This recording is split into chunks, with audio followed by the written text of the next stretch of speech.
Hi everyone, इस video में हम लोग डिस्कस करेंगे कि ऑटो स्केलिंग ग्रुप की मदद से हम लोग ऑटो स्केलिंग को किस तरीके से कॉन्फ़िगर करते हैं।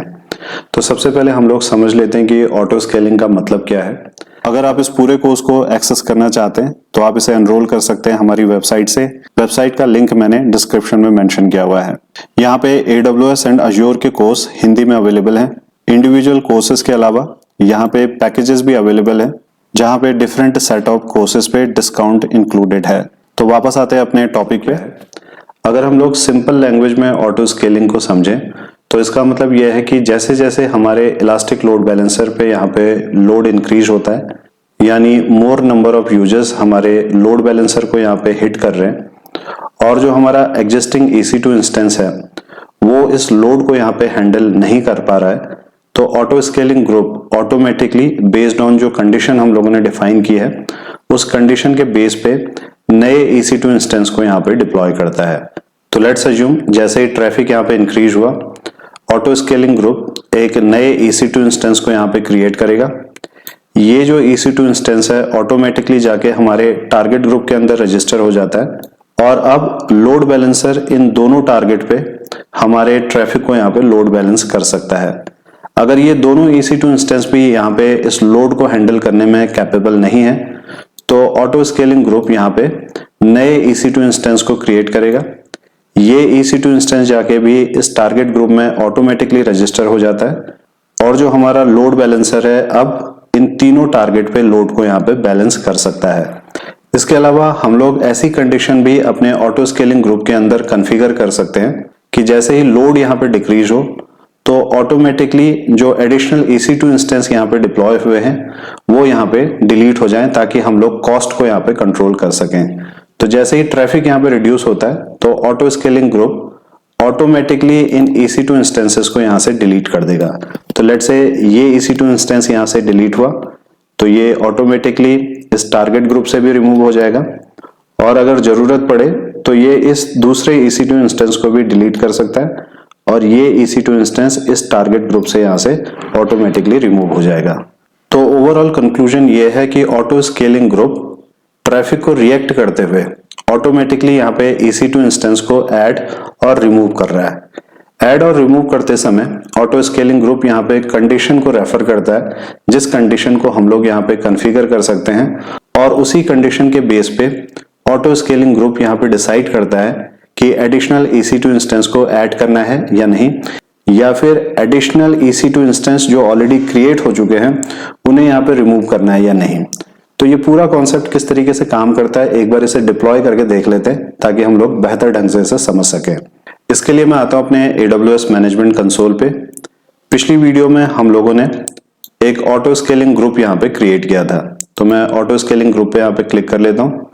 ऑटो स्केलिंग ग्रुप का नाम था ASG1 और इस पर्टिकुलर ऑटो स्केलिंग ग्रुप के अंदर जो ग्रुप का साइज हम लोगों ने यहाँ पे लिया था उसमें जो मिनिमम कैपेसिटी है वो है 1 और जो मैक्सिमम कैपेसिटी है वो भी है यहाँ पे 1। अब मैं इसे अपने डायग्राम के हिसाब से यहाँ पे मॉडिफाई करना चाहता हूँ और मैं चाहता हूँ कि जो मैक्सिमम कैपेसिटी यहाँ पे है वो यहाँ पे रहे 7, यानी कि जो मैक्सिमम EC2 इंस्टेंस इस ऑटो स्केलिंग ग्रुप की मदद से क्रिएट हो सकते हैं उनका जो काउंट है वो है 7।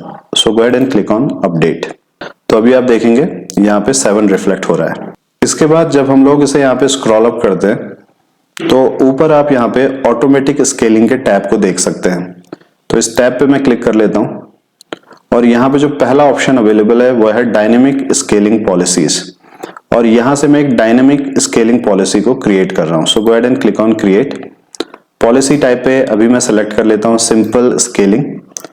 लेट्स से इस पॉलिसी का जो नाम है वो है स्केल आउट पॉलिसी और इस पॉलिसी के लिए मैं क्लाउड वॉच पे जाके एक अलार्म यहाँ पे क्रिएट कर रहा हूँ। तो इस कॉन्सेप्ट को एक बार समझ लेते हैं। इसके लिए वापस आता हूँ मैं अपने डायग्राम पे। तो लेट्स अज्यूम कि ये हमारी एक सर्विस है और इस सर्विस का नाम है क्लाउड वॉच। इस क्लाउड वॉच सर्विस की मदद से अभी मैं एक अलार्म यहाँ पे क्रिएट कर रहा हूँ। लेट्स से इस पर्टिकुलर अलार्म का जो नाम है वह है स्केल आउट अलार्म और इस अलार्म के अंदर मैं एक कंडीशन यहाँ पे स्पेसिफाई करूंगा और इस कंडीशन के अकॉर्डिंग अगर हमारा CPU यूटिलाइजेशन मोर देन और इक्वल टू 70% है तो उस केस में मैं ये चाहता हूं कि जो हमारा ऑटो स्केलिंग ग्रुप है ऑटोमेटिकली एक नए EC2 इंस्टेंस को यहाँ पे क्रिएट करे। तो कंडीशन के नीचे मैं यहाँ पे अपने मैट्रिक को मेंशन कर लेता हूँ। तो मैट्रिक है CPU यूटिलाइजेशन। और अब हम लोग सबसे पहले क्लाउड वॉच सर्विस के अंदर इसी अलार्म को यहाँ पे क्रिएट कर रहे हैं। इस अलार्म को क्रिएट करने के लिए मैं आता हूँ क्लाउड वॉच अलार्म पे, और नीचे अगर आप देखेंगे तो यहाँ पे मेंशन्ड है create a cloud watch alarm. इस पे हम लोग क्लिक कर लेते हैं, और जैसे ही मैं इस पे क्लिक करता हूँ तो ये मुझे क्लाउड वॉच सर्विस की तरफ रीडायरेक्ट कर देता है। सबसे पहले मुझे अपने मैट्रिक को यहाँ पे सेलेक्ट करना है। So go ahead and click on select metric. तो टोटल 976 मैट्रिक्स यहाँ पे रिफ्लेक्ट हो रहे हैं। अगर मैं इसे यहाँ पे स्क्रॉल डाउन करूं तो EC2 से रिलेटेड यहाँ पे 340 मैट्रिक्स अवेलेबल हैं। तो जो हमारा ऑटो स्केलिंग ग्रुप होता है वो EC2 इंस्टेंसेस से ही रिलेटेड है। तो मैं EC2 को यहाँ पे सेलेक्ट कर रहा हूँ, और यहाँ पे आप देखेंगे कि ऑटो स्केलिंग ग्रुप से रिलेटेड फर्दर 34 मैट्रिक्स यहाँ पे अवेलेबल हैं। तो मैं ऑटो स्केलिंग ग्रुप को यहाँ पे सेलेक्ट कर रहा हूँ। लेफ्ट हैंड साइड में हमारे ऑटो स्केलिंग ग्रुप का नाम मेंशन्ड है ASG1, और राइट हैंड साइड में इस ऑटो स्केलिंग ग्रुप से रिलेटेड मैट्रिक्स यहाँ पे दिखाई दे रही हैं। तो जो मैट्रिक मैं यहाँ पे लेना चाहता हूँ अपने ऑटो स्केलिंग ग्रुप से रिलेटेड वह है CPU यूटिलाइजेशन। तो इस लिस्ट को मैं स्क्रॉल डाउन कर रहा हूँ, और यहाँ पे आप देख सकते हैं कि ये है मैट्रिक ASG1 से रिलेटेड, और मैट्रिक का नाम है CPU यूटिलाइजेशन। इसे हम लोग यहाँ पे सेलेक्ट कर लेते हैं। तो मैंने अपने ऑटो स्केलिंग ग्रुप की इस पर्टिकुलर मैट्रिक को यहाँ पे सेलेक्ट किया हुआ है। स्टैटिस्टिक में यहाँ पे मेंशन्ड है एवरेज, और पीरियड है 5 मिनट। तो इसका मतलब क्या है, एक बार इसे स्क्रॉल डाउन करने के बाद डिटेल में समझ लेते हैं। तो यहाँ पे मैं एक कंडीशन स्पेसिफाई कर रहा हूँ। थ्रेशोल्ड टाइप पे मैंने सेलेक्ट किया हुआ है स्टैटिक, और नीचे आके मैं यहाँ पे सेलेक्ट कर रहा हूँ greater/equal to, और थ्रेशोल्ड वैल्यू पे मैं यहाँ पे 70 मेंशन कर लेता हूँ। तो इसका मतलब यह है कि जब भी CPU यूटिलाइजेशन मोर देन और इक्वल टू 70% हो, और ये कंडीशन यहाँ पे 5 मिनट तक बनी रहती है, तो उस केस में एक अलार्म यहाँ पे ट्रिगर होगा। Then go ahead and click on next. Notification पे आगे अभी मैं सब कुछ यहाँ पे रिमूव कर रहा हूँ। मैं चाहता हूँ कि केवल एक अलार्म यहाँ पे ट्रिगर हो, और बाकी की जो भी सेटिंग्स हैं इन्हें अभी हम यहाँ पे टच नहीं कर रहे हैं।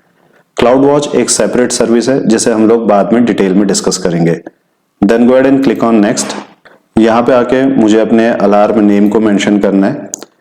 लेट्स से जो हमारे अलार्म का नाम है वो है scale-out-alarm। Then go ahead and click on next, और फाइनली जाके हम लोग इसे यहाँ पे स्क्रॉल डाउन करेंगे। Then go ahead and click on create alarm. तो अलार्म अभी यहाँ पे क्रिएट हो चुका है। इसके बाद वापस आते हैं अपने डायनेमिक स्केलिंग पॉलिसी के पेज पे। एक बार मैं इसे यहाँ पे रिफ्रेश कर लेता हूँ। रिफ्रेश करने के बाद अगर मैं इस ड्रॉप डाउन पे क्लिक करूँ तो हमारा अलार्म यहाँ पे रिफ्लेक्ट हो रहा है। तो इसका मतलब यह है कि जब भी ये अलार्म यहाँ पे ट्रिगर हो, यानी कि जब भी हमारा CPU यूटिलाइजेशन मोर देन 70% रहे for one consecutive period of 300 second, यानी कि 5 मिनट तक CPU यूटिलाइजेशन 70% से ज्यादा है, तो उस केस में एक एक्शन हम लोग यहाँ पे डिफाइन कर सकते हैं। तो जो एक्शन मैं यहाँ पे मेंशन कर रहा हूँ वो है ऐड, और यहाँ पे मैं मेंशन कर लेता हूँ 1, यानी कि इस कंडीशन के केस में ऑटो स्केलिंग ग्रुप ऑटोमेटिकली एक EC2 इंस्टेंस को डिप्लॉय कर देगा, और इस EC2 इंस्टेंस को डिप्लॉय करने के बाद ये 300 सेकंड तक यहाँ पे वेट करता है, और अगर उसके बाद भी जो CPU यूटिलाइजेशन है 70% से ज्यादा है तो ऑटो स्केलिंग ग्रुप यहाँ पे एक एडिशनल EC2 इंस्टेंस को क्रिएट करेगा, और ये प्रोसेस तब तक चलता है जब तक जो मैक्सिमम लिमिट है वो यहाँ पे टच नहीं हो जाती। तो हमारे केस में जो मैक्सिमम काउंट हम लोगों ने लिया है वो है 7। प्रैक्टिकल के लिए मैं इसे यहाँ पे 10 सेकंड कॉन्फ़िगर कर रहा हूँ ताकि हम लोग अपने डेमो में इसके रिजल्ट को देख सकें। इसके बाद then go ahead and click on create. तो अभी हम लोगों ने डायनेमिक स्केलिंग पॉलिसी को यहाँ पे सक्सेसफुली क्रिएट कर लिया है। अब टाइम है इसे टेस्ट करने का। तो अभी मैंने क्लाउड वॉच सर्विस की मदद से एक अलार्म यहाँ पे क्रिएट किया है, और ये जो अलार्म है वो हमारे ऑटो स्केलिंग ग्रुप के साथ यहाँ पे लिंक्ड है। तो जब भी हमारे इस लोड बैलेंसर पे ट्रैफिक इंक्रीज होता है और इंक्रीज्ड ट्रैफिक के कारण अगर हमारा सीपीयू यूटिलाइजेशन यहाँ पे 70% या फिर उससे ज्यादा हो जाता है तो ऑटोमेटिकली ये अलार्म यहाँ पे ट्रिगर होगा, और इस अलार्म के साथ हम लोगों ने एक एक्शन को भी बाइंड किया है जिसकी मदद से एडिशनल EC2 इंस्टेंस यहाँ पे डिप्लॉय होंगे। तो दो तरीके से हम लोग इसे यहाँ पे टेस्ट कर सकते हैं। पहला तरीका यह है कि हम अपने लोड बैलेंसर पे यहाँ पे ट्रैफिक जनरेट करें, जो कि डेमो इन्वायरमेंट में करना थोड़ा मुश्किल है। इसके अलावा एक दूसरा ऑप्शन यहाँ पे हो सकता है कि हम लोग अपने EC2 इंस्टेंस को कनेक्ट करने के बाद आर्टिफिशियली इस पर्टिकुलर EC2 इंस्टेंस के CPU यूटिलाइजेशन को इंक्रीज कर दें। तो जैसे ही मैं इस EC2 इंस्टेंस के CPU यूटिलाइजेशन को इंक्रीज करूंगा और इंक्रीज करते ही जैसे ही अलार्म यहाँ पे ट्रिगर होता है तो इस अलार्म के साथ जो एक्शन हम लोगों ने बाइंड किया है उसके बेसिस पे एडिशनल EC2 इंस्टेंस यहाँ पे क्रिएट होंगे। तो अभी करंटली मेरे पास एक ही EC2 इंस्टेंस मेरे ऑटो स्केलिंग ग्रुप के अंदर क्रिएटेड है। मैं इस पर्टिकुलर EC2 इंस्टेंस को कनेक्ट करने के बाद इसके CPU यूटिलाइजेशन को यहाँ पे आर्टिफिशियली इंक्रीज करूंगा। इसके लिए मैं आता हूँ अपने AWS मैनेजमेंट कंसोल पे, click on instances.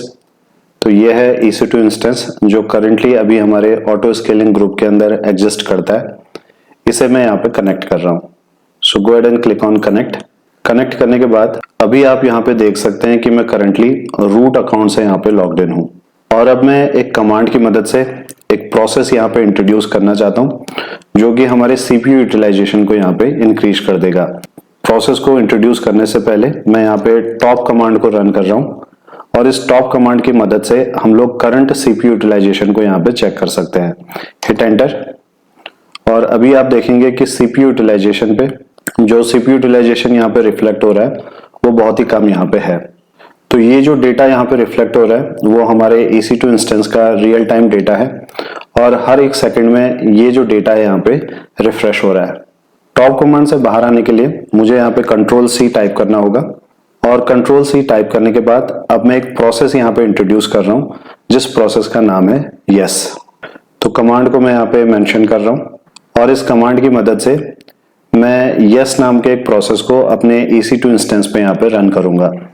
So go ahead and hit enter, और जैसे ही मैं अभी एंटर यहाँ पे हिट करता हूँ और उसके बाद अगर मैं फिर से टॉप कमांड को यहाँ पे एग्जीक्यूट करूँ तो अभी आप देखेंगे कि जो CPU यूटिलाइजेशन है यहाँ पे इंक्रीज हो चुका है। तो करंटली ये जो CPU यूटिलाइजेशन है 99% से ज्यादा है, और राइट हैंड साइड कॉलम पे आप देखेंगे कि इस प्रोसेस का जो नाम है वो है यस। तो जैसा कि हम लोगों ने इस डायग्राम की मदद से समझा था कि एक अलार्म हम लोगों ने यहाँ पे क्रिएट किया है जो यहाँ पे तब ट्रिगर होगा जब हमारा CPU यूटिलाइजेशन 70 या फिर उससे ज्यादा हो, और अलार्म को ट्रिगर करने के लिए ये एवरेज 5 मिनट का समय यहाँ पे लेता है। तो 5 मिनट तक हमें यहाँ पे वेट करना होगा, और वेट करते ही अलार्म जैसे ही यहाँ पे ट्रिगर होता है उस अलार्म के एक्शन के अंडर एक एडिशनल EC2 इंस्टेंस यहाँ पे क्रिएट हो जाएगा। तो कुछ देर यहाँ पे वेट कर लेते हैं। लगभग 5 मिनट यहाँ पे वेट करने के बाद जब हम लोग वापस से इंस्टेंसेस पे यहाँ पे क्लिक करते हैं तो अभी आप देखेंगे कि एक नया EC2 इंस्टेंस यहाँ पे इनिशियलाइज हुआ है। तो इसका मतलब जो लॉजिक हम लोगों ने समझा था वो एज एक्सपेक्टेड यहाँ पे काम कर रहा है। करंटली ऊपर आप देखेंगे मैंने एक फिल्टर यहाँ पे लगाया हुआ है। अगर मैं इस फिल्टर को यहाँ से रिमूव कर देता हूँ तो कुछ देर बाद आपको नए EC2 इंस्टेंस भी यहाँ पे दिखाई देंगे। तो एक और EC2 इंस्टेंस यहाँ पे इनिशियलाइज हुआ है, क्योंकि जो टाइम पीरियड हम लोगों ने मेंशन किया था वो था 10 सेकंड।